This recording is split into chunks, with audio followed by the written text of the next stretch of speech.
Okay, I gotta get my thinking cap on. I should have had the coffee first.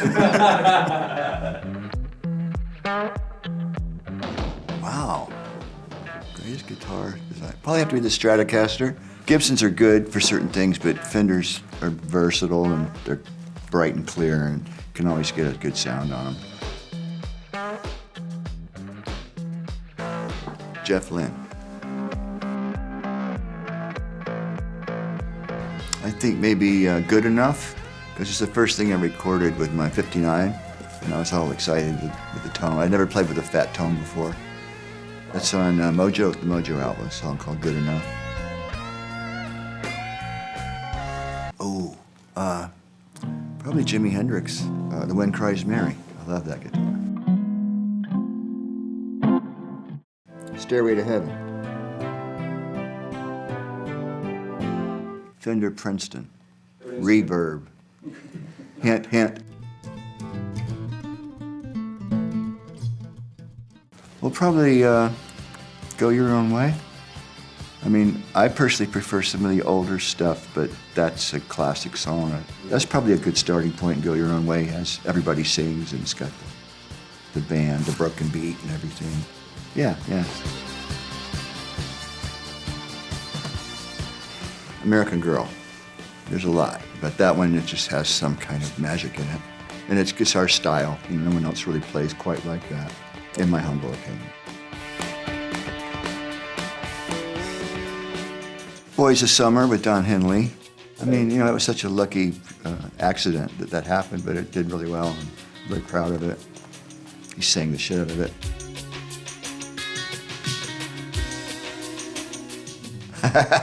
As short as possible. A bridge is a bridge. You're just trying to get from here to there with a little break.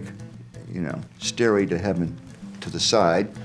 A bridge. The Heartbreakers and Tom and I like to write 2.5, 3-minute songs, because we grew up on the Beatles, and the bridges in those songs are very short.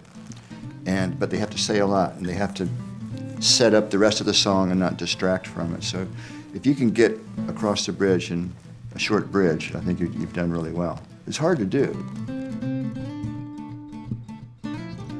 Best hats? Yeah. Nick Fouquet. I get hats from him in Santa Monica. Okay. And they're all custom made. He puts a little matchstick on the side as his trademark, a little green matchstick. Theremin? I haven't had a real theremin. I'd like to get an original old one. I've got the little digital ones, but I'd like to have a real theremin. I could entertain myself for hours.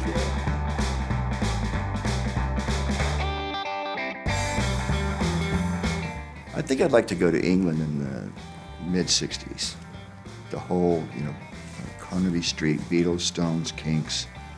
I'm totally fascinated with that time. I'd like to have been part of that. All those great bands and the clothes and everything. It was just this renaissance of creative ideas. I haven't seen anything like that since, really.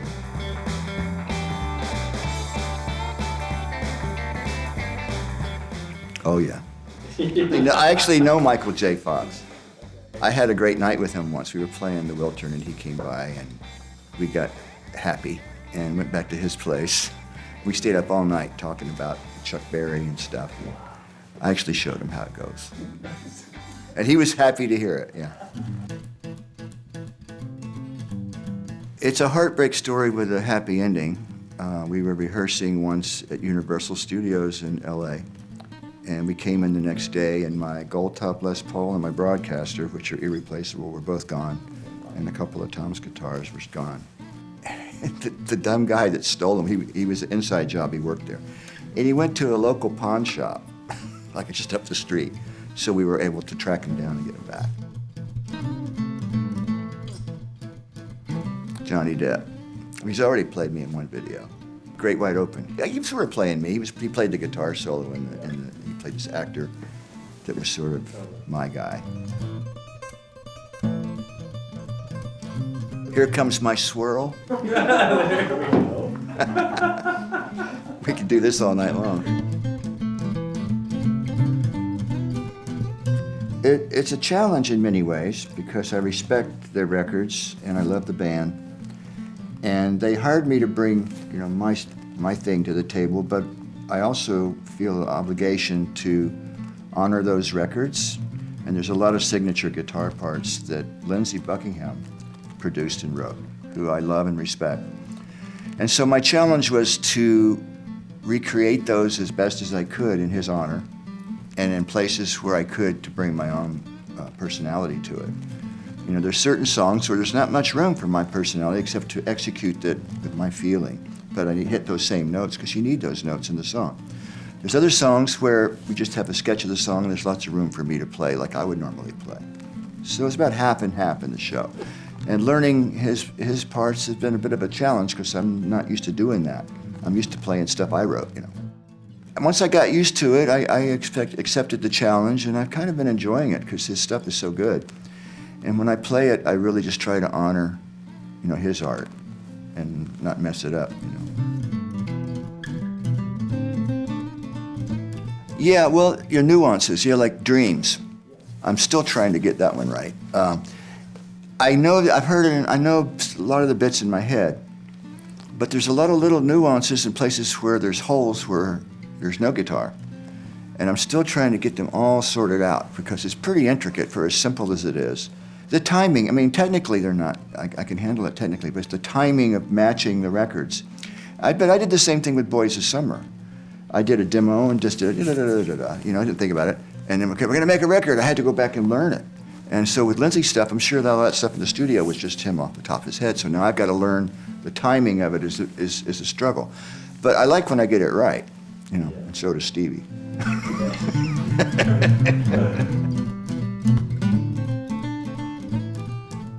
I always say now she's in my band. Yeah, it's, well, you know, we go back a long time, and it's crazy that we're in a band together. It's wonderful. I love her to death, and you know, it's working out really good. Amazing. It's just a great band. Best rhythm section. I mean, if you think about it, they are the longest lasting great rock and roll rhythm section there is. There's no other rhythm section in rock and roll that's still together. Yeah. They are the longest lasting in the top 5 of all time. Oh, man, yeah. And that's pretty magical. And of course, then you got all those voices and those great songs. And Neil Finn, my brother from another mother, he is just a charm. I mean, he's a humble, talented guy, and we get along really well. So it's just been like a miracle, really, of all these people that came together, and we're having a blast. I've done a record with my band, the Dirty Knobs. It's about 95% done, and I'm really excited about it. It's so good, better than I could have hoped. And George DeCoulius has produced it with us. And I'm gonna put that out into the year and go out and play some little places with my band. Yeah. All right, let's go jam. Can't wait. Let's go.